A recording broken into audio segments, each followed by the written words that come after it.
നിനക്കൊന്ന് ഫോൺ വിളിച്ചാ എടുത്തൂടെ? എത്ര പ്രാവശ്യം വിളിച്ച്? ഞങ്ങളും നിന്റെ കൂട്ടത്തിൽ ഉണ്ടായിരുന്നല്ലോ, ഞങ്ങൾക്കറിയാലോ എന്താ സംഭവിച്ചെന്ന് അല്ലേ? അതെ. നാണം കെട്ടത് ഞാൻ മാത്രമല്ലേ? എന്തത്? ഒരു രോഗിയെ കാണാൻ വരുമ്പോ ആപ്പിൾ ഓറഞ്ചൊക്കെ തരേണ്ടത്. രോഗിയാ? ഞാൻ വെച്ചോളാം. പിന്നെ ഇവ മാനസിക രോഗിയല്ലേ? മാനസിക രോഗി ഇവന്റെ കാര്യം. പിന്നെ മനസ്സിന് വിഷമമുള്ള ഒരാൾ മാനസിക രോഗിയല്ലേ? അല്ലെങ്കിൽ ഈ പോക്കൃത്തരം കാണിക്കും. സാറിനറിയാലോ. വിനോദിന്റെ ചേട്ടാ, ഇതിപ്പോ ഒരു മലമറിക്കുന്ന സംഭവം ഉണ്ടായി കഴിയുമ്പോൾ അതിന്റെ ഹാങ് ഓവർ 2 ദിവസം ഉണ്ടാവും. അത് കഴിയുമ്പോൾ വേറെ ഏതെങ്കിലും പുതിയ മലമറിക്കുന്ന സംഭവം ഉണ്ടാകുമ്പോൾ ആൾക്കാർ ഈ മല വിട്ടിട്ട് ആ മലയുടെ പിറകെ പോവും. അത്രേ ഉള്ളൂ. നാട്ടുകാർ പറഞ്ഞിട്ട് വേണോ നമുക്ക് ജീവിക്കാൻ? അതിനടാ നീ ഇങ്ങനെ ഇരിക്കാൻ, നാളെ ഓഫീസിൽ പോകാൻ നോക്ക്. ആ വരും സാർ. സാർ ഞാൻ നാളെ തൊട്ട് വരാം. അല്ല അത് എന്താ സാർ ഒരു കൺഫ്യൂഷൻ? അവൻ വരും, ഉറപ്പായിട്ട് വരും. വിനോദേ, നിനക്കൊരു സർപ്രൈസ് തരാനാണ് സത്യം പറഞ്ഞ സാറ് വന്നത്. ഇപ്പോ താങ്ക് യു സാർ.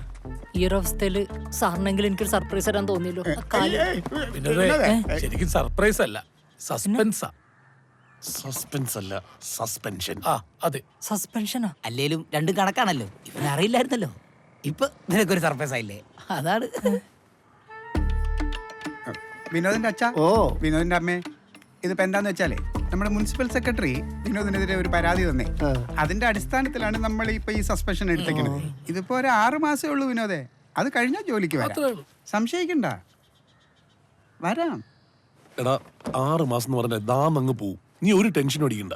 എന്നാ പിന്നെ നമുക്ക് എല്ലാവർക്കും കൂടി ഇതങ്ങോട്ട് കൊടുത്താലോ? വിനോദേ, ഇതങ്ങോട്ട് ഐശ്വര്യമായിട്ടും മേടിച്ചാട്ടെ. സാർ ഇത് കല്യാണക്കുറിയല്ല, അവന്റെ സസ്പെൻഷൻ ഓർഡറാണ്. എന്നാലും ആരെങ്കിലും ഒരു ഫോട്ടോ എടുത്തിരുന്നെങ്കിൽ.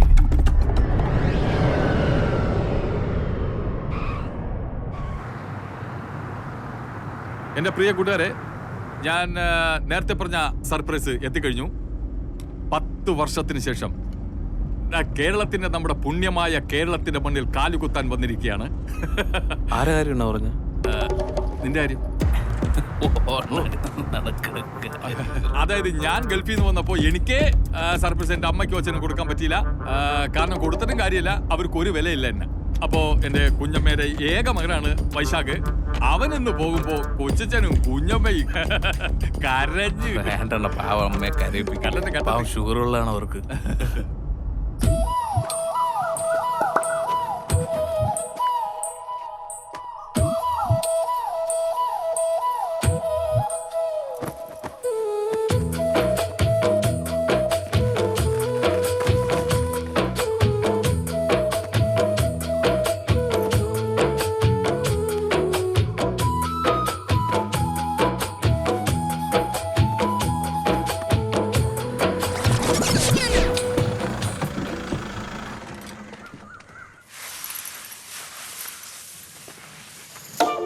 കൂട്ടുകാരെ, ഇന്നൊരു അടിപൊളി സർപ്രൈസ് ആണ് ഞാൻ കൊടുക്കാൻ പോകുന്നത്.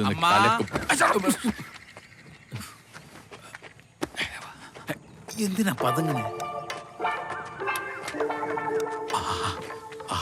അമ്മ നെല്ലുണക്കുന്നു, അച്ഛൻ മടൽ വെട്ടുന്നു. നീ പോയി അമ്മയെ സർപ്രൈസ് കൊടു. കണ്ണ് പൊത്ത്, കണ്ണ് കണ്ണ്.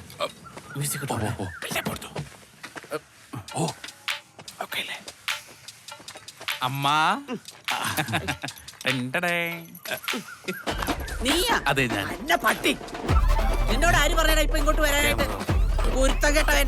പോയിട്ട് 1 കൊല്ലം ആയുള്ളൂ. അറബിയോട് വഴക്കുണ്ടാക്കുമ്പോഴേ എനിക്ക് അറിയാൻ അവരിപ്പോ പറഞ്ഞു വിടുന്നു. അറബി എന്നെ ഭേദം. പച്ചമടൽ വെട്ടിയച്ചാ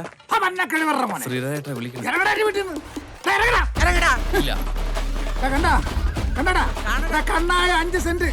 ഈ 5 സെന്റ് വിറ്റ് തൊളിച്ചിട്ടാണ് അതിന് ഞാൻ ഗൾഫിലോട്ട് പറഞ്ഞു വിട്ടത്. തിരിച്ചെടുക്കാനുള്ള പൈസ കൊണ്ടല്ലാതെ ഈ പടി ആടി പോരുത്. പണിക്ക് പോ.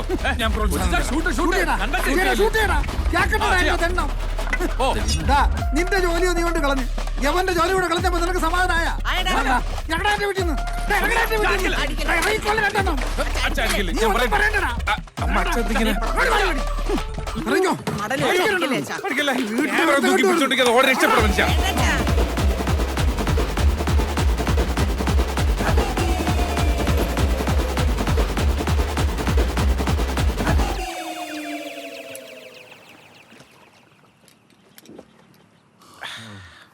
എന്റെ വൈശാഖ, എന്നാലും നിനക്കൊന്ന് വിളിച്ചിട്ട് വരായിരുന്നു.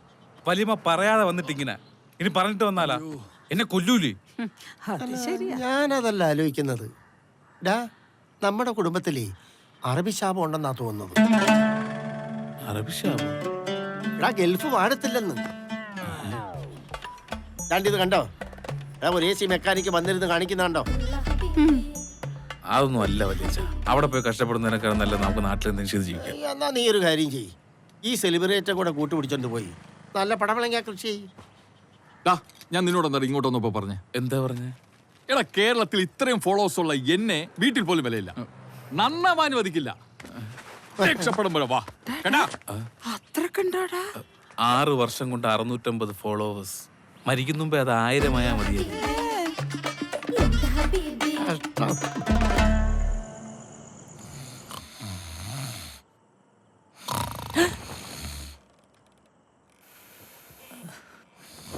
നാശം. ഉറങ്ങാനും സമ്മതിക്കില്ലല്ലോ ഈശ്വര. അടിയിലെങ്ങനെ പോയി കിടക്കാം. അമ്മേ, ഫ്ലൈറ്റും പിടിച്ച് വന്നേക്കാണ് ബാക്കിയുള്ളവർ ഉറക്കം കളയാൻ. എന്താടാ? വിനോദല്ലേ? ആ വിനോദ്. നമ്മളെവിടെയാ പറഞ്ഞു നിർത്തിയേ? നമ്മളൊന്നും പറഞ്ഞില്ലല്ലോ. നീ ഇവിടെ കിടന്ന് കൂർക്കം വിളിച്ച് ഉറങ്ങല്ലായിരുന്നാ? എടാ എടാ വിനോദ, പ്രതിസന്ധി വരുമ്പോ നമ്മളിങ്ങനെ ഓടി വിളിച്ചിട്ട് ഒരു കാര്യമില്ല. അങ്ങനെ ഒളിച്ചോടാൻ തുടങ്ങിയാൽ നമ്മൾ ജീവിതകാലം മുഴുവൻ ഒളിച്ചോടിക്കൊണ്ടേയിരിക്കും. എടാ, നീ വെറും നിസ്സാരമായിട്ടുള്ള എന്റെ കൂർക്കമ്പലി പിടിച്ച് തൊട്ടപ്പുറത്തെ റൂമിൽ പോയി കിടന്നാൽ നീ കിടന്ന് ഉറങ്ങുമായിരിക്കും. പക്ഷെ എന്റെ കൂർക്കമ്പലി മാറൂല. ഓഹോ, നീ അപ്പൊ ഈ അടുത്തെങ്ങും വീട്ടിൽ പോകാൻ ഉദ്ദേശിച്ചിട്ടില്ലല്ലോ വൈശാഖ? അതാണോ ഇവിടുത്തെ പ്രശ്നം? അതല്ലേ? അതല്ല. പിന്നെ? എടാ, നിനക്കുണ്ടായ അപമാനം നിനക്ക് മാത്രമാണോ? പിന്നെ നമ്മുടെ തൈവളപ്പി കുടുംബത്തിലുള്ള എല്ലാവർക്കും ആയില്ലേ? മോശമായി പോയി, ഭയങ്കര മോശമായി പോയി. അതിനിപ്പോ ഞാൻ എന്ത് ചെയ്യണം? പ്രതികരിക്കണം. പ്രതികരിക്കാനോ?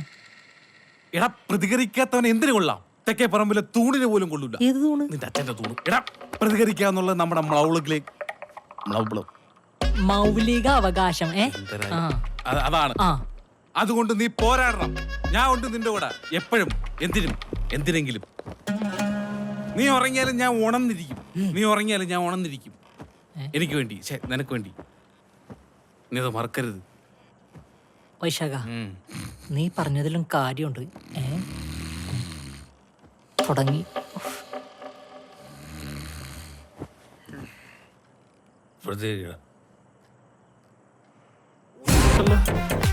എന്തായിരുന്നു? ഞങ്ങൾ കുറച്ച് ദിവസം മുമ്പ് ഇവിടെ വന്ന് ഭക്ഷണം കഴിച്ച ഓർമ്മയുണ്ട് സാറിന്? അങ്ങനെ ഒരുപാട് പേരിങ്ങനെ വരുന്നതാണ്. എല്ലാരും ഓർത്തിരിക്കാൻ പറ്റുമോ? ബാലൻസ് എന്തെങ്കിലും തരണ്ടോ? ബാലൻസ് ഒന്നുമില്ല. ഇവിടുന്ന് ഫുഡ് കഴിച്ച കുറച്ച് ആളുകൾക്ക് ഫുഡ് പോയിസൺ പിടിപെട്ടു. എല്ലാവർക്കും വയറ്റിളക്കം വരുന്നു. ഓ, ആ റൂട്ടാണല്ലേ. ചില ആൾക്കാർക്ക് കുടലിന് ബലം കാണത്തില്ല. പിന്നെ വാരി വലിച്ച് വെട്ടുമ്പോ ഓർക്കണം, വല്ല ഗ്യാസ് ഡോക്ടറെ കണ്ടാ മതി. ആരെ കണ്ടാന്നൊക്കെ ഞങ്ങൾ തീരുമാനിച്ചോളാം. ഒരു വാണിംഗ് തരാൻ വന്നു. ഓ, അതിനുള്ള കപ്പാസിറ്റി ഒക്കെ നിനക്കൊക്കെ ഉണ്ടോടാ? വൈശാഖ, ഇവിടെയുള്ള ആൾക്കാരത്ത് പറയട്ടെ, ഇവിടുന്ന് ഫുഡ് കഴിച്ച വയറിലാവും പറയട്ടെ. ഒന്ന് പോടാ.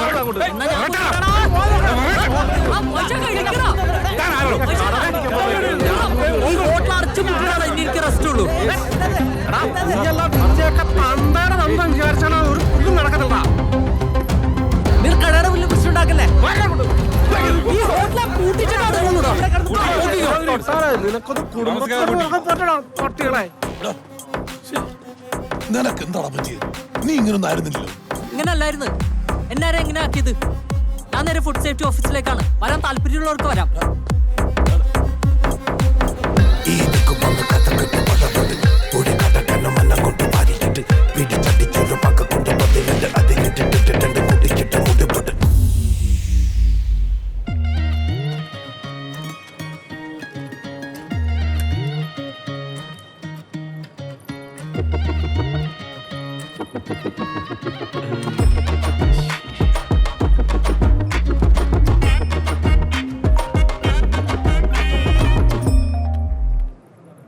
ഹലോ.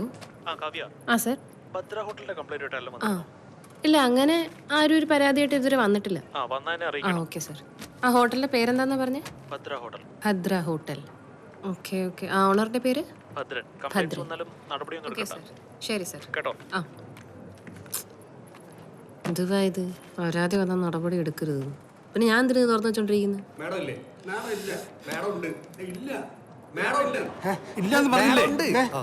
ഞാൻ ചാടും.